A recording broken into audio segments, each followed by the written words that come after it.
Hi, this is Chris Young, and welcome to Good News on Tap for the 6th Sunday of Ordinary Time. There's an old standard joke among insult comedians. Probably dates back to the days of vaudeville, if not before. It's a backhanded compliment that one character will deliver to another. He'll say something like, "Well, you're quite a guy. Some people have to be paid to be good, but everyone says you're good for nothing." While the joke's just a pun on the double meaning of the words good for nothing, it does raise an interesting philosophical question that relates to this week's readings. Why be good? Why should we behave justly? In the Old Testament reading and in the Psalm this week, we see that the people of the Old Testament ages put great value and emphasis on following the law.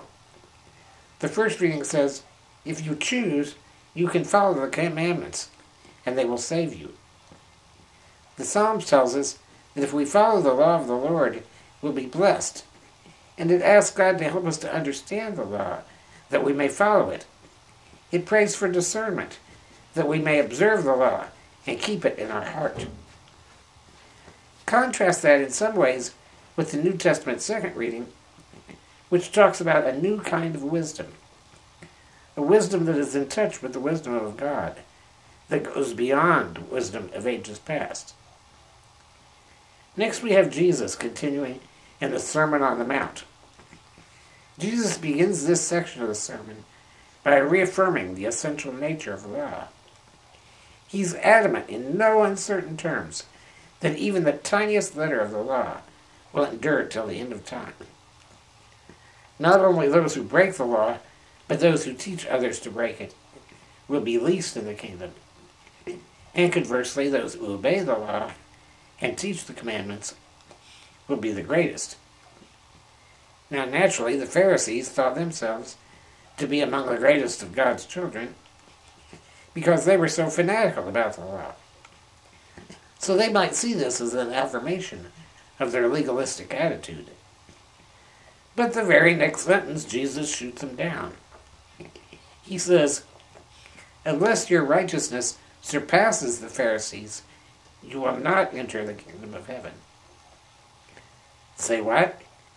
We got to be more righteous than the legalistic Pharisees? What's he trying to say? Well, Jesus follows this with a series of examples where he quotes the law, but then insists that we go above and beyond the law to an even higher standard. This is that new age of wisdom that Paul was talking about in the epistle. This is an eternal standard that comes not from the words of the law itself, but from the will of God. So it seems that the human race has to go through different stages of development. When children are young, we make rules for them, and they obey the rules either to avoid punishment or to seek praise from their parents for being obedient. As we grow older, we learn not to just behave because of the rules, but we realize that it's good for us, and it's good for everyone around us if we behave justly. We empathize with other people, and we seek justice for them, and not just for ourselves. At the highest levels of moral development, we do good not because we fear punishment, not because we want reward, not to keep us safe. We behave justly because we know in our hearts it is right and just and correct to do so. That's that wisdom of God that's been revealed to us through His Spirit. Even modern psychology recognizes that we go through different stages of moral development. Psychologist Lawrence Kohlberg has outlined 6 stages of development that in some ways are reflected in the explanation that I've just given.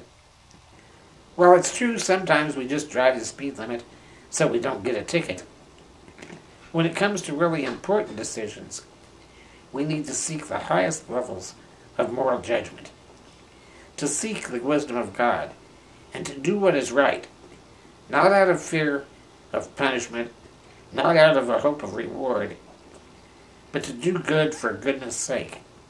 So let's try to be one of those people who don't have to be paid to be good. Let's be literally good for nothing. And that's Good News on Tap for the 6th Sunday of Ordinary Time.